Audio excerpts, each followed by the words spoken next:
Martial master के पिछले episode में हमने देखा कि क्विंचन अपने सभी साथियों के साथ हेवनली डीमन रैलम से बाहर निकल आता है और अब वह सेवन डायनेस्टी के सभी एंसेस्टर्स को बाय बोलकर अपने सभी साथियों को लेकर वहां से जाने लगता है। अब हमें एक रेस्टोरेंट दिखाया जाता है जिसमें कई सारे लोग बैठे हुए होते हैं। वहीं पर सभी लोग कल के हुए हादसे के बारे में बात कर रहे होते हैं और अब एक पर्सन बोलता है, क्या तुमने सुना, डायोंग डायनेस्टी के एंसेस्टर पाई ने अपने डिसाइपल को जान से मार दिया क्योंकि उनका डिसाइपल डावी डायनेस्टी के क्विंचन के साथ बदतमीजी कर रहा था।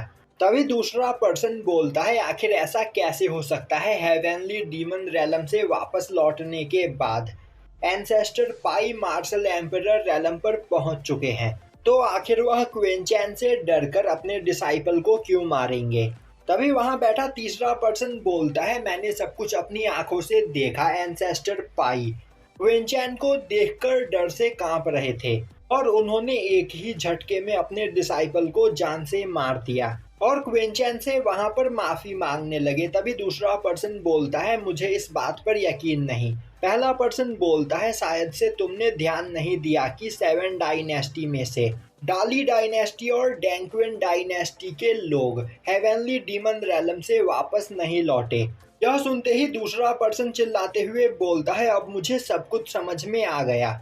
अब उसके चिल्लाने से आसपास मौजूद सभी लोग उसे देखने लगते हैं। तभी दूसरा पर्सन अपने साथियों के पास जाते हुए बोलता है, डाकवी डायनेस्टी और डाली डायनेस्टी के लोगों ने ही हेवनली डीमन रैलम के अंदर जाने से पहले क्विंचन पर अटैक किया था और वह दोनों ही डायनेस्टी के लोग क्विंचन को मारना चाहते थे। तो कहीं क्विंचन ने उन्हें हेवनली डीमन रैलम में मार तो नहीं दिया।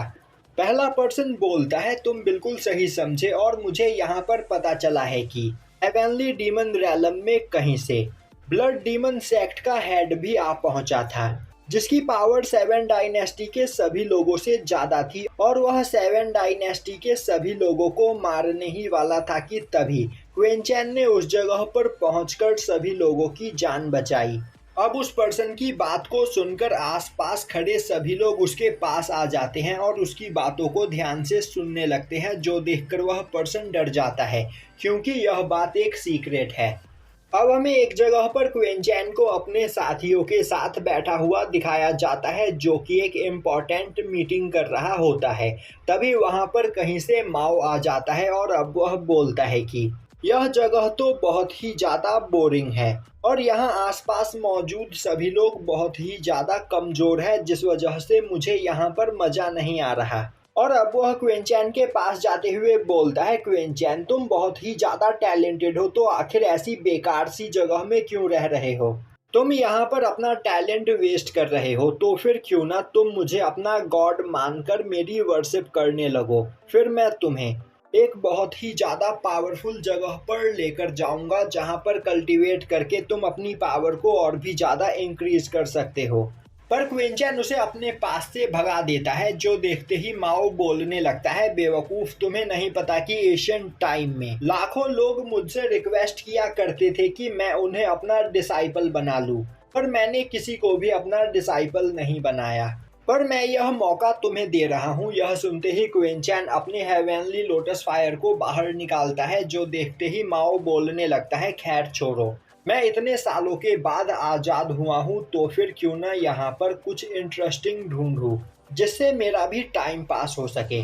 और यह बोलते हुए वह वहाँ से चला जाता है। अब माओ के वहाँ से जाते ही क्विंचन बोलता है, हेवनली डीमन रैलम में जाने के बाद हम सभी लोगों की पावर काफ़ी ज़्यादा बढ़ गई है, तो अब टाइम आ गया है अपने चैन पवेलियन को और ज़्यादा बड़ा बनाने का।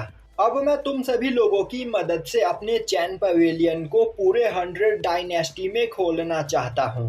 यह सुनते ही सभी लोग वहाँ पर तैयार हो जाते हैं। अब हमें दिखाया जाता है कि क्विंचन एक जगह पर खड़ा होता है। तभी ब्लड हैंड उसके पास आते हुए बोलता है, मास्टर, आपके कहे अनुसार मैंने डाकविन डायनेस्टी और डाली डायनेस्टी पर पूरी तरीके से कब्जा कर लिया है और अब पूरे 100 डायनेस्टी में चैन पवेलियन बनने का काम स्टार्ट हो जाता है। वहीं पर सभी लोग इसके लिए काफ़ी ज़्यादा एक्साइटेड होते हैं क्योंकि उन्होंने क्वीन चैन के बारे में बहुत कुछ सुना होता है।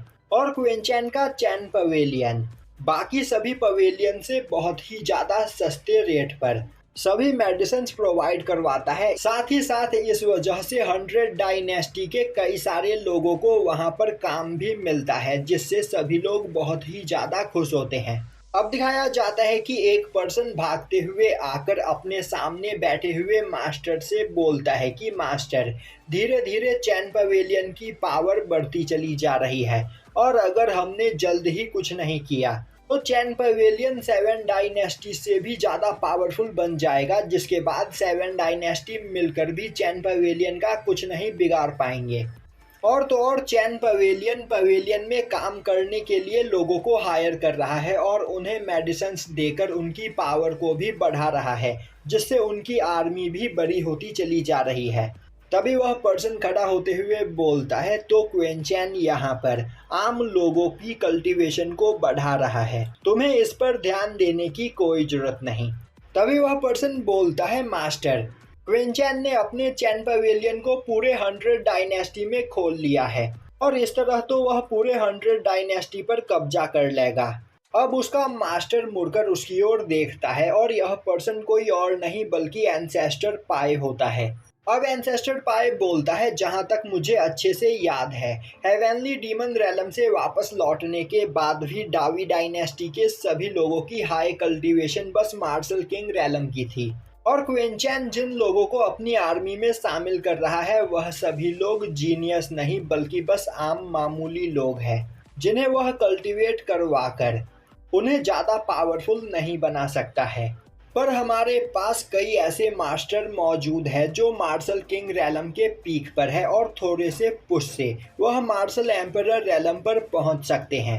और अगर हमारे पास ज़्यादा मार्शल एम्परर रैलम के कल्टीवेटर होंगे तो हमें कोई भी नहीं हरा पाएगा और सभी लोग हमारे सामने झुकेंगे, जिसके बाद मैं पूरे 100 डायनेस्टी पर कब्जा कर लूँगा। तो अभी चैन पवेलियन के बारे में भूल जाओ और बाकी के डायनेस्टी पर ध्यान दो, जिनके एंसेस्टर्स मार्शल एम्परर रैलम पर पहुंच चुके हैं। अगर हम उन्हें रास्ते से हटा दें तो हमारा रास्ता यहाँ पर साफ हो जाएगा। और यहीं पर यह एपिसोड ख़त्म हो जाता है।